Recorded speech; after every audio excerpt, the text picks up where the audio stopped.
Clearing out the home of a deceased loved one is an incredibly emotional and difficult event, and one that Emma was not prepared for. She was only 25 and had never imagined she would be sifting through her childhood home, donating furniture, tossing old books, weeping over old photos and keepsakes, and trying to come to terms with her mother's untimely passing. The task was mammoth. This had been a family home, owned and lived in by multiple generations. It was a large and sprawling space that Emma could never afford to keep up and care for herself. She always assumed that one day when she and her mother were ready, she would inherit the house. But due to the circumstances connected to her mother's death, there would be no inheritance, no insurance payouts, and therefore, no more family home. Emma was the only child of a single mother. The responsibility to clear and prepare the home for market was her burden to bear alone.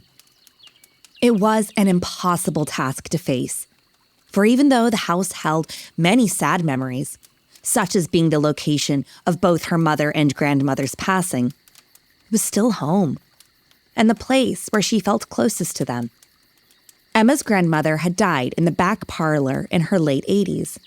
As she sat on her old, worn leather Chesterfield, she closed her eyes for the final time and fell eternally to sleep. It was sad, of course, and affected her mother greatly. But there was a comfort and a romance that she had died at home, surrounded by her treasures, comfortable in her favorite corner of the house. After the grandmother's passing, Emma and her mother took over the stewardship of the home. They were happy there, surrounded by generations of family photos and heirlooms. Their relatives may have been gone, but their legacies lived on in the most wonderfully mundane ways. For example, every night Emma and her mother sat at the dining table made by her great-uncle Edward. They used Aunt Hilda's tea service. Auntie Anne's blanket box housed all of their linens. And at the end of a long day, Emma and her mother would curl up on the old Chesterfield together to read, chat, and remember the family who filled the home before them. However, all of this was to be no more. The dining table had been sold, the tea service donated, the blanket box had been given away to a neighbor. However, there was one item that Emma couldn't shift. Directly across from the old Chesterfield in the back parlor stood an ornate silver looking-glass. Emma's grandmother used to say that it was big enough to fit the whole family inside. Emma never understood what that meant, but she often felt uncomfortable when looking at the glass. She felt as though an invisible watcher was looking back at her. More than once, she could have sworn to have seen someone passing by the mirror. And often, out of the corner of her eye, she felt as though it wasn't a mirror at all, but rather a portrait with the image of a person situated perfectly in the middle of the frame. It was heavy, huge, gaudy, and described by an estate agent as simply ghastly. Emma would have been offended if she hadn't wholeheartedly concurred. As Emma sat on the Chesterfield, surrounded by paperwork, death certificates, and tax forms, she began to weep. How could her mother have left her like this? The coroner's report had stated that she had died under unexplained circumstances. Her mother, much like her mother before, had been found lifeless on the Chesterfield. Emma had discovered her blank and cold, facing the old silver glass. There was no evidence of foul play, drugs, sickness, or self-harm. It was as though her soul had just simply floated away. As there was not a solid cause of death, the insurance company refused to pay out. They had full knowledge that a lone 25-year-old did not have the capacity to fight them while grieving the loss of her mother. So instead, Emma was to lose it all. As she sobbed on the sofa, She felt a pricking of her skin. Chills befell her, and almost imperceivably she heard, "Don't worry, darling. It's not that bad." Emma froze. The room was silent, still, and chilled. Terrified, she looked up and saw her reflection in the glass. However, next to her on the sofa was the image of her mother. She turned to her side to see that she was in fact alone in the room, yet not in the reflection. "There's no need to cry, my love," her mother cooed. "We're here for you. We're all here for you." The glass began to fill with familiar faces. Great Uncle Edward, Auntie Anne, grandmother, and lots of faces Emma had only ever seen in photos. "Come with us, dear.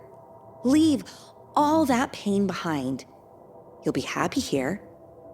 We can all be together again." Mesmerized, Emma stood, glided to the mirror, and touched her mother's outstretched hand. It was cold, silvery, and had the texture of viscous metal. It didn't feel right, but being here in the home without her family felt so very wrong. "Come along, darling. Take my hand and step right through." The syrupy words of her mother soothed any anxiety Emma may have felt. She wanted nothing more than to be reunited with her family, to not be alone, to be surrounded by the ones she loved. Boldly, she clasped the metallic hand and stepped through the mercury-like mesh of glass. There, on the other side of the mirror, were indeed her family, a replica of the home, and her beloved mother. However, not all was as it seemed.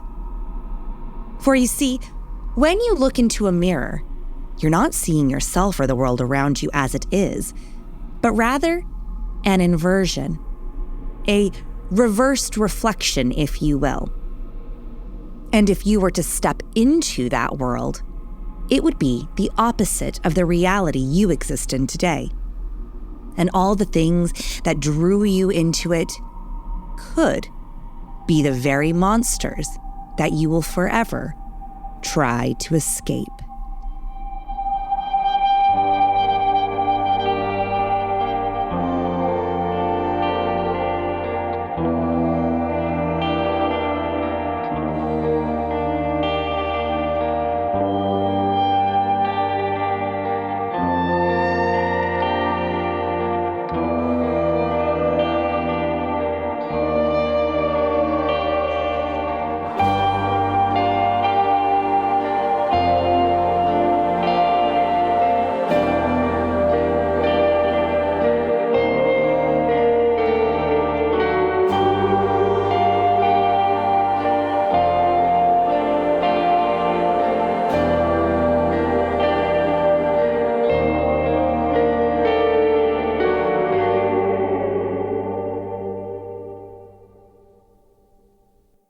Do you ever lie awake in bed at night and wonder, what is happening in the West London Witch Patreon?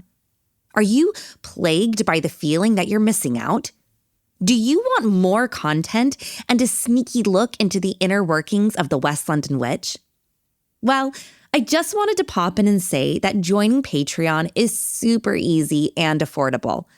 I am very aware that we are deep in a cost of living crisis.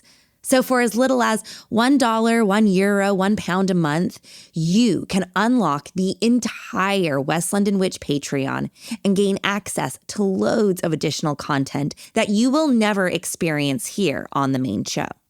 Patreon is a place where I share extra special interviews, behind-the-scenes stories and gossip, and answer your questions. And in return, you're also helping support the show as we work to share with you the best storytelling at the highest studio quality. So come join us at patreon.com/The West London Witch.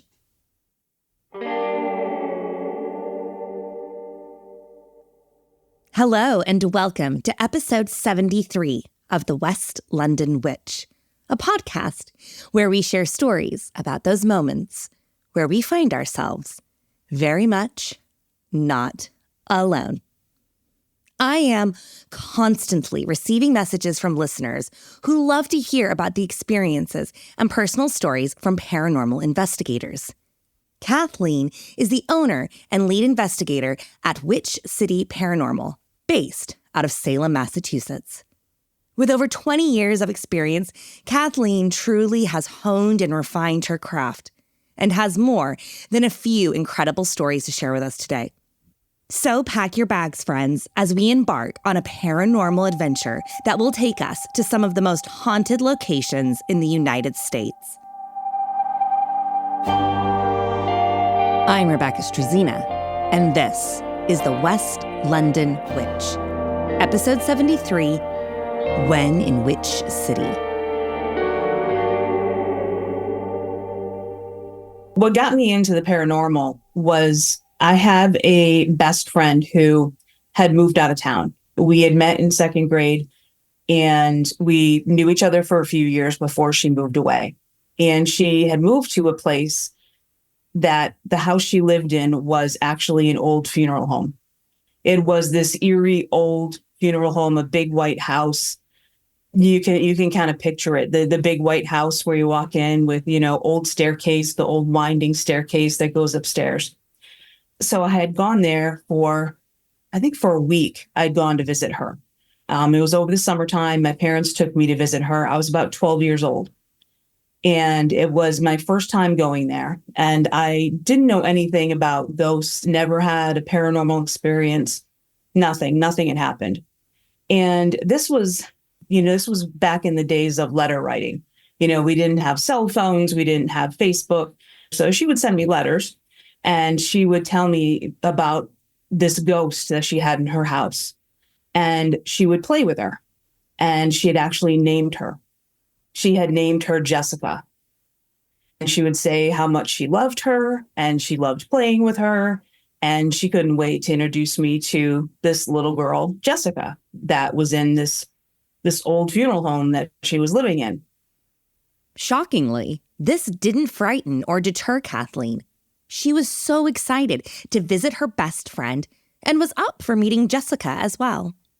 So the first night I'm in her house, and she's sleeping in the bed and I'm sleeping on the floor, and we're talking and we're just about ready to go to sleep. And she said, Jessica's coming in.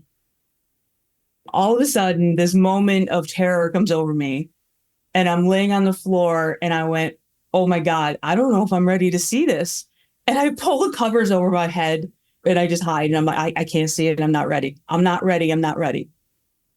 The next morning, Kathleen's friend had a prior commitment she needed to fulfill. So Kathleen stayed behind at the house with her friend's mother and entertained herself for a bit. I was in her bedroom by myself. Now, her bed sits in the front of the house in between two big windows at the front of the house. And if you're sitting in the bed, you're kind of looking down this hallway towards the winding stairs. And there's a couple of rooms off to the right.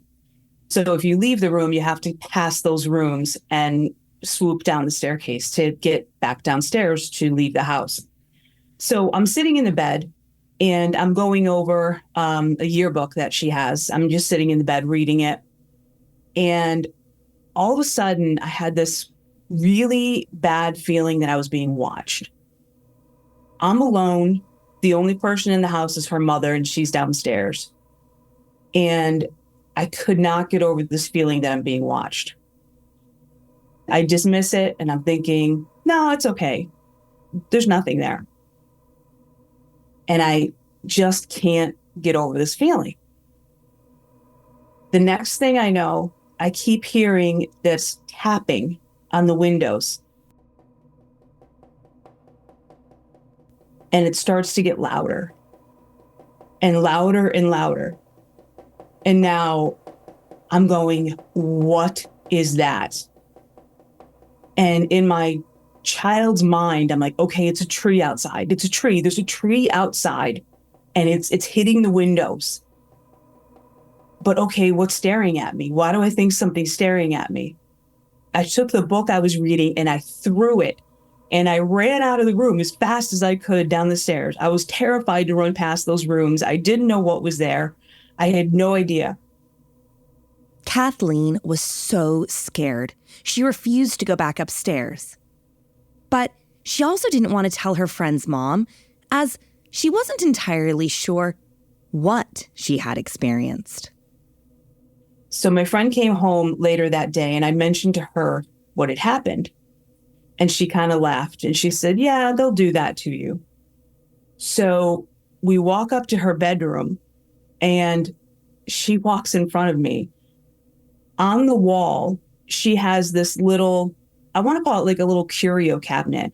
It's like a shelf and it has like little figurines on it. And it's got two little drawers in it. And as we walk in, one of those drawers rips out of that curio cabinet and is thrown at me and hits me in the leg. Kathleen was terrified. She had never experienced anything like this before and felt deeply unsettled. Her friend tried to reassure her, telling her that the spirits were just being playful. However, Kathleen didn't know what to think. But having this time with her friend was just too special, and she didn't want to leave early. I don't know how I continued to stay there for the week. And I did, and that was the end of the experiences there. But I have to say, the oddest thing is I spent my entire life thinking that in my mind, I had talked myself into believing there were trees outside that were tapping on the window. So fast forward about 25 years later, I see a painted rendition of this home. Somebody had painted this old funeral home and showed me a picture of it on Facebook. And I said, wow, I said, that's a beautiful photo. I'm so happy to see that because it's kind of in dilapidated condition now. And they've since left and it's now falling apart. And I said, that's beautiful. What happened to the tree in the front? And my friend started laughing and she said, there was never any tree there. This may have been Kathleen's introduction to the spirit world, but it wouldn't be her last encounter. It actually sparked a deep fascination and interest in the world of ghosts and otherworldly activity. Obviously, I'm a paranormal investigator. I don't even know how many places we've investigated. I want to say well over 60 places, so well over 60 haunts in the U.S. at this time. So we go all over the U.S. Investigating all these places because I've just become enthralled with it. Once you have an experience and you experience the paranormal, you just kind of want to see more.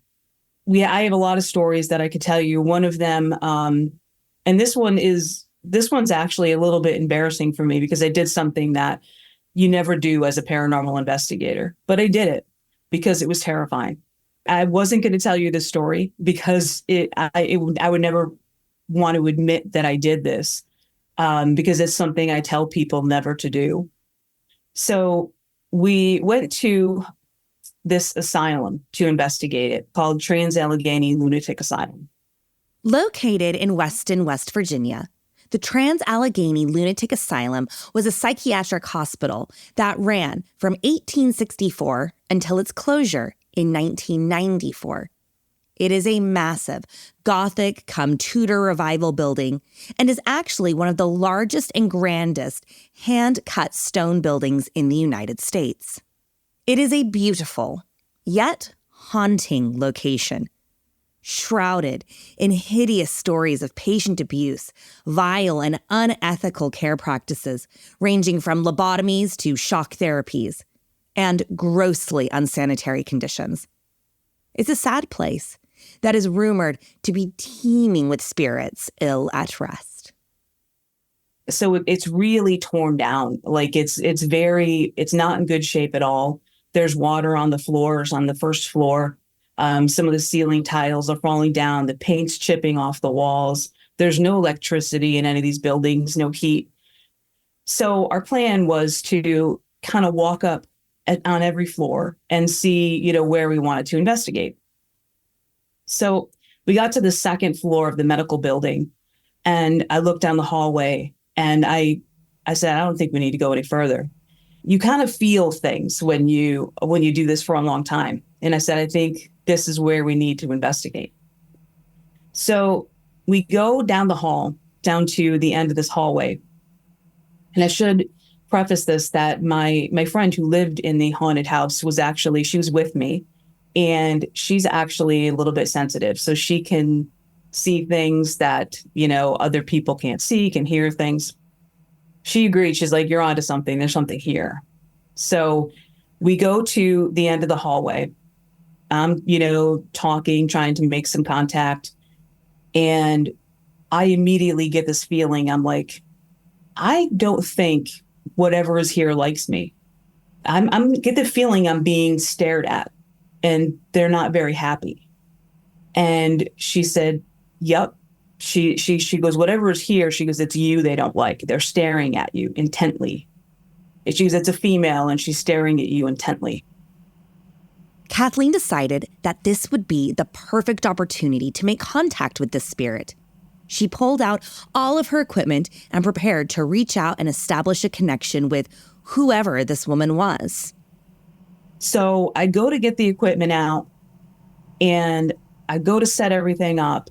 And all of a sudden, I get this horrible feeling like there's somebody on my back, like this overwhelming dread.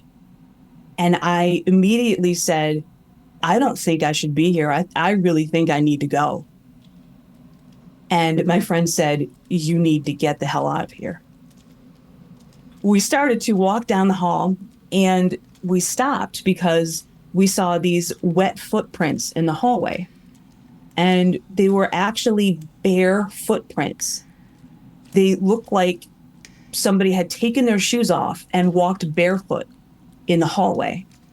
And I said, oh my God, what are these? And we go to take pictures, and all of a sudden I get that feeling of dread again. And my friend turns around, she said, you need to run. We need to get out of here now.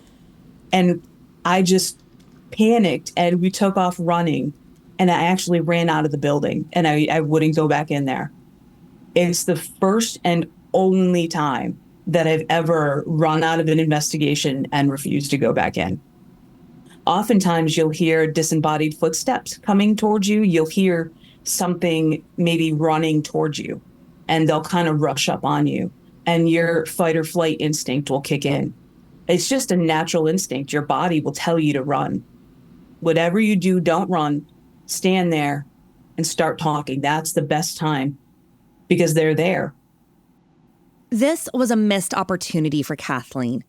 I asked her if what she was running from felt evil or dark, or rather a spirit who, although frightened her, may have wanted to interact. So what I think it was is I think it was a patient that was mentally ill, probably violent in life, and probably couldn't be controlled in life, and is that way in death. So I don't think it's anything evil or anything along those lines. I just think violent in life, violent in death. Kathleen's next experience is a special one for the West London Witch, as we have never shared a story about this phenomenon before, and it is truly one of my biggest fears. Located in Indiana, the Blackford County Jail was in operation from 1879 to 1995. Although the jail has been closed for nearly 30 years, it is reported to still be bustling with the activity of its former life. It has been the site of many deaths, both natural and, shall we say, questionable. The site is rumored to be haunted by both former inmates and staff. There was only, I want to say, like maybe 8 or 10 cells in there, rather. So very small place. So they would make cells in other places, wherever they needed them, as they would get overcrowded. It was the jailer's quarters at that time. So the jailer and the sheriff and his wife actually lived there in the building. So the upstairs was their home. The scariest part of the building was actually not the jail. It was actually the upstairs. we had gone into the sheriff's bedroom. He was known to be not a very nice guy. He was pretty rough on his prisoners, pretty rough on his wife. And I definitely picked up on that energy in there. And I am not afraid of a fight. So I I always stick up for the underdog. So I'm in there and I'm like, did you push your wife around? I just got this feeling. I'm like, did you push your wife around? You're not going to push me around. So I made that known to the spirit. We go downstairs. We went into if you go into the basement, it almost looks like caves. And they were, again, additional holding cells because they had run out of room upstairs. So they had made these holding cells in the basement. And as we were down there investigating, we began to hear what sounded like whimpering of like a dying animal. It was slight at first, and it started to get a little bit louder, but it never really got super loud. And I turned to my daughter and I said, do you hear that? And she said, yeah. I'm like, is that an animal? Is there an animal in here? So we searched the entire downstairs. There's no animal. We couldn't find anything. We could not find a source of that sound. And we didn't hear it again. The next night, Kathleen and her daughter returned to the jail to continue their investigation. They went straight up to the sheriff's office and began investigating. We were getting a lot of hits on our equipment. He had a mirror in his office. And I'll tell you, I don't believe in mirrors as portals, but we had some really cool activity on this mirror. And if you've ever seen an SLS camera, it's called the Kinect camera. So it works on one of the gaming systems. And what it does is it maps your body. And you can't really walk around with it and move it because then it's really kind of a false positive. But if you leave it set up in one place, it can map the room and it can begin to map figures. And if there's no human there, there's a possibility that you might be mapping something that it could be something else in the room that your eyes don't see. So we had this SLS camera set up on the mirror in the sheriff's quarters. And we began to see something crawling out of the mirror. It was this stick figure crawling out of the mirror. And it would crawl out of the mirror, and then it would crawl into the mirror. And it would crawl out of the mirror, crawl into the mirror, kept going back and forth. And the next thing you know, there's two of them. So we watched it for a little bit, and then it disappeared. The next thing you know, we have this very audible, not even through our equipment, this audible growl that everyone in the room heard. This was a once-in-a-lifetime experience. Never before had Kathleen seen the SLS cameras pick up figures in mirrors, let alone crawling in and out of them. Coupled with the growl and the whimper, this was one odd investigation. We go to the next location, which was probably, I want to say, about 100 miles away. So we had to drive quite a bit to go to the next location. We had gone through the entire location. We're nearing the end of the night. We got into the basement at this point in time. We're investigating. And the next thing I know, I begin to hear this very faint animal whimpering. And it's getting louder. And I'm recording at this time. So I know I can go back and I can check my audio to see if I actually have this on there.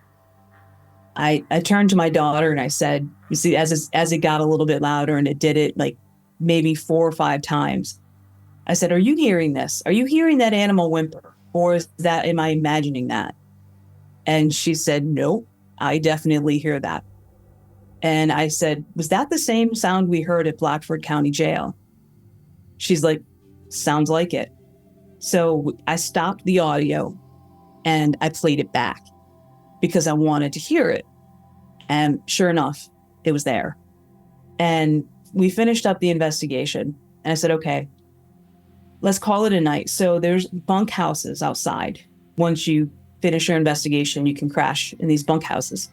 The team crawled into their beds at the bunkhouse, exhausted and drained from another long and strange night of investigating. I crawl into bed and I start to hear the animal whimpering. And this time it's quite loud. And I turned to my daughter, my friend, and I said, "You guys both hear that, right?" And they're like, "Oh, yes, we do." At this point in time, I'm really tired. So I kind of yell out to whatever this is. I'm like, "I'm tired. Leave me alone. Go away. You're not welcome here. Whatever you are, whatever this is, go away." I go to sleep. And this thing, my poor daughter, it pounded on the walls all night. And I slept right through it. I don't know how I did it, but it pounded on the walls all night and terrified her. She's like, "Mom, it's here. It's in here. It followed us. And I knew it was following us. And in the morning, we had to actually sage ourselves because whatever it was that we picked up from Blackford County Jail had actually followed us to this next location." Kathleen had never believed in spirits or demons following people home or from location to location. But this experience challenged her previously held beliefs. What really fascinates me about this story is the idea of a portal. The thought that spirits, souls, or goodness knows what could travel from mirror to mirror and bleed into your very home is absolutely terrifying to me. What an incredible phenomenon to witness. Kathleen's final story today actually takes us back to a previous West London witch haunt, a location we covered back in Season 2. Hillview Manor is a former nursing home and poor farm that catered to the elderly, infirm, destitute, and mentally ill. The facility has a long and twisted history full of hardship and scandal, and finally closed its doors in 2004. Yet was reopened a year later as a historical site and haunted location. For a full history, check out episode 28, Haunted Hillview Manor. I will tell you that it is my number one most haunted place that I have been to. We traveled out to Hillview Manor, and it was our first time ever going there. There were some other investigators. It wasn't a private investigation. We went to a public first, and the public, we really lucked out because there were only 4 other people there. And they left pretty quickly. So there was not a whole lot of people there. So it was my daughter, myself. It was just my daughter and myself and 4 other people. So we went around the building and were, investigating. Everybody pretty much kept to themselves. And then one of the couples left. So now it's just my daughter, myself, and another couple. So we head down to the second floor, which is, they say is, pretty haunted.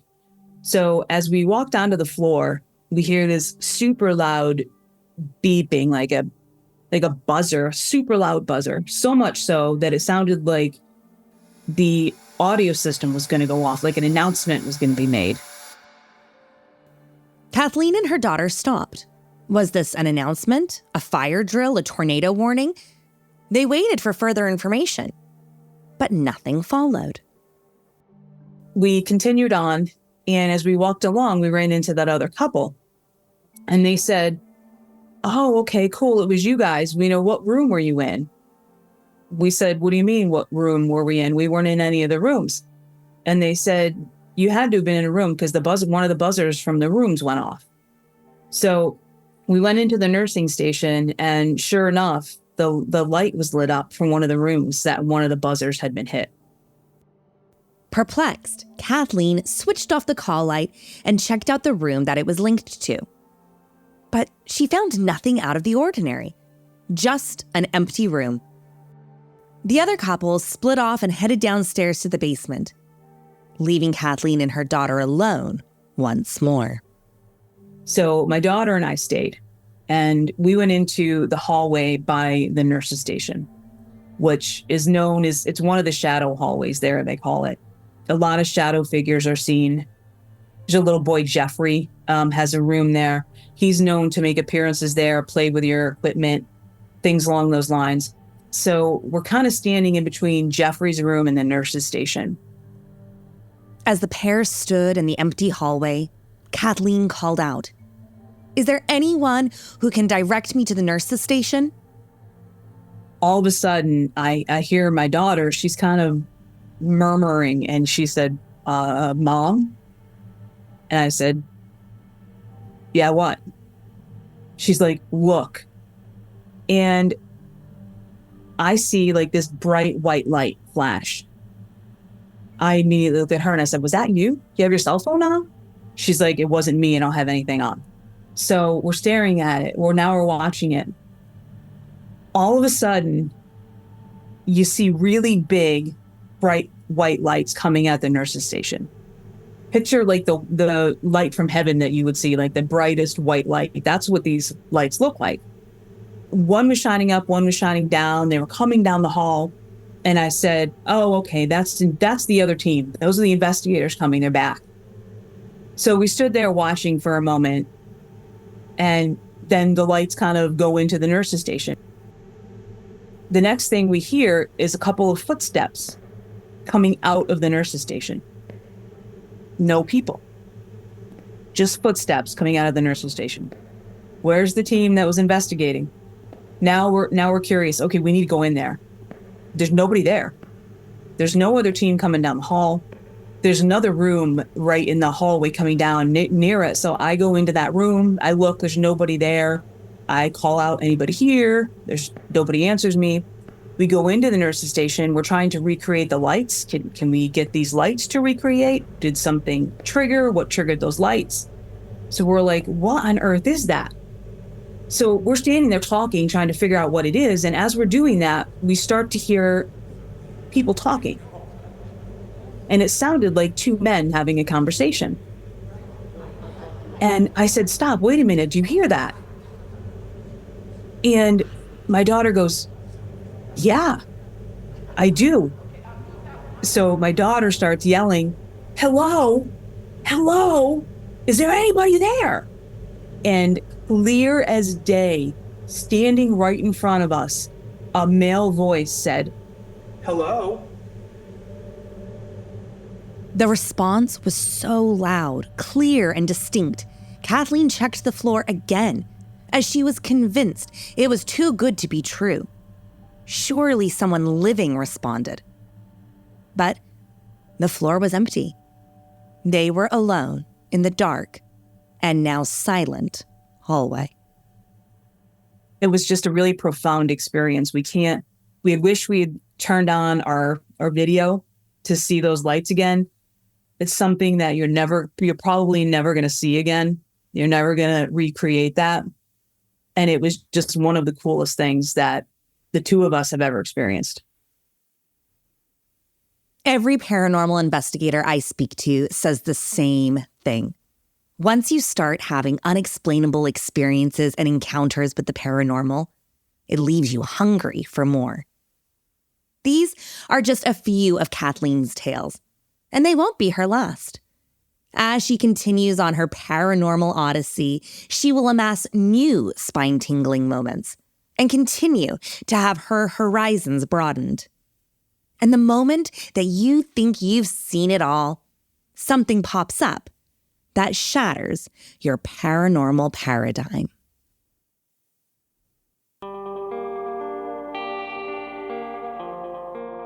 Do you have a spooky story you'd like to share?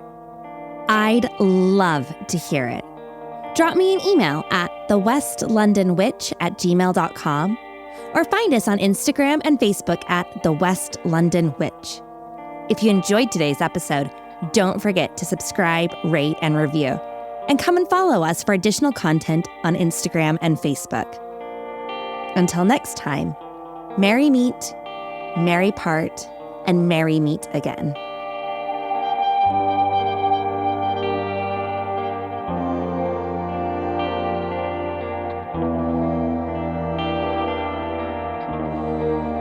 The West London Witch is created by me, Rebecca Strazina.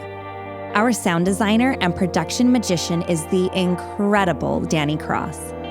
Our theme music was bespokely written and performed by the wickedly talented Kyle Hall. Our cover art is the beautiful collaboration between Lizzie Wilson and Jake Bowser. Special thanks to Miss Sinead Bowers, our quality control and biggest cheerleader. And thank you to you, all of our listeners all over the world. These are your stories. Thank you for sharing them with us.